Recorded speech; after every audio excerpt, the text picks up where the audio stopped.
Hints of Vietnam in every bite at Saigon Recipe. I love to explore each and every nook and cranny of Bangkok. I wanted to venture out of my neighborhood of Silom and wanted to try something unadulterated Vietnamese, and well, I just happened to find this little gem, Saigon Recipe, tucked away in a corner of Thonglor.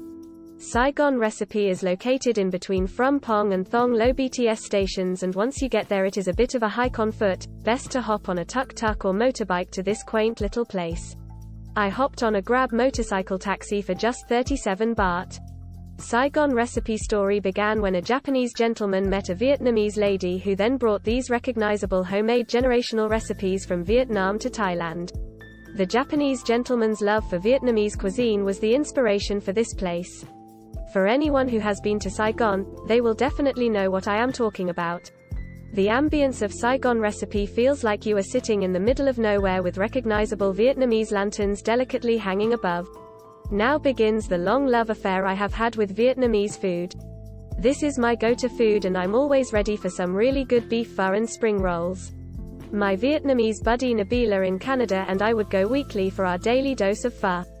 A great hangover cure. The first couple of appetizers that touched down on our table were the shrimp, mushroom and potato croquettes and fried spring rolls, also known as cha jo chen, served with fresh herbs and rice noodles. These two appetizers, I would have to say, made a lasting impression on me. The fried spring rolls, I took a piece of lettuce and put the spring roll in it, with crushed fresh Thai chilies, and the best fresh Thai basil in the world, wrapped it up and devoured it. It is a delightful way to eat these mini rolls as they come piping hot, so wrapping it in the lettuce helps to hold the rolls. The savoriness of the spring roll plus the crunchiness was a joy for those who love the crunch. The shrimp, mushroom and potato croquette, cha jo hai san, came with a spicy like mayo for dipping, which was a nice blend of spiciness. A good combination of ingredients. Originating on the streets of Saigon, the banh mi sandwich is a French-Vietnamese hybrid consisting of an airy baguette, and inside you will discover sour pickled daikon and shredded carrot, crisp fresh cilantro, spicy chilies, and a cool slivers of cucumber surrounding any number of protein options such as sweet minced pork, chicken to fatty pate to sardines. This was my first banh mi sandwich, and I am sure to try it again. It was tastefully satisfying and fulfilling. One of the best things about eating Vietnamese food is that it is easily and quickly digested if not made with MSG or other processed ingredients. Saigon Recipe uses all fresh products with no MSG.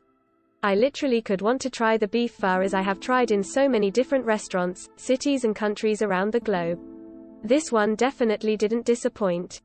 Rare beef pho, heaps of rice noodles in a light broth with the proper pho fixings.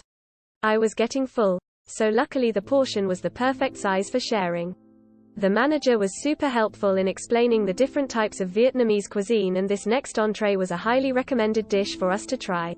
The stir-fried beef southern style served with vegetables, peanuts and fresh herbs all on top of rice noodles with the fish sauce on the side, kind of like the bun style. The dish can be ordered in different flavors. I had the desire to try the jimika, which was very good. I have tried jimika in other dishes such as tortillas. I wanted to see how it went with Vietnamese cuisine. For those who are curious of what jimika is, it looks like a potato. The flesh of this starchy vegetable has a lightly sweet and nutty flavor. The texture of jicama is crunchy and slightly moist, much like a crisp apple but not soggy when cooked. The jicama peel is edible, however, its tough, fibrous texture, it is usually junked. Pomelo salad with shrimp served with shrimp rice crackers was a very brand new mix of flavors. The mild citrus note mixed with loads of fresh Thai herbs and peanuts had the taste buds racing. Chunky mouthful, refreshing morsels in every chopstick bite. One of the most ordered dishes at Saigon Recipe is the Vietnamese broken rice and charcoal grilled pork, steamed egg cake called com tam Saigon. It comes as a combo with everything. You have the rice, the barbecue pork and a steam egg cake, veggies with a side of egg drop soup in a broth. Lemongrass and pandan juices were also available in these cool bottles with banana leaf corks. They came unsweetened with a side of cane sugar, both definitely worth having with your meals. We had so many dishes, so I am going to pick the best and the least favorite. Must try. The best was the stir-fried beef southern style served with vegetables, peanuts and fresh herbs all on top of rice noodles with the fish sauce. I love the simplicity of flavors in this dish. My least favorite was the Vietnamese broken rice and charcoal grilled pork, steamed egg cake called Com Tam Saigon. Thank you for watching. Follow Fauzia and stay tuned for the next review.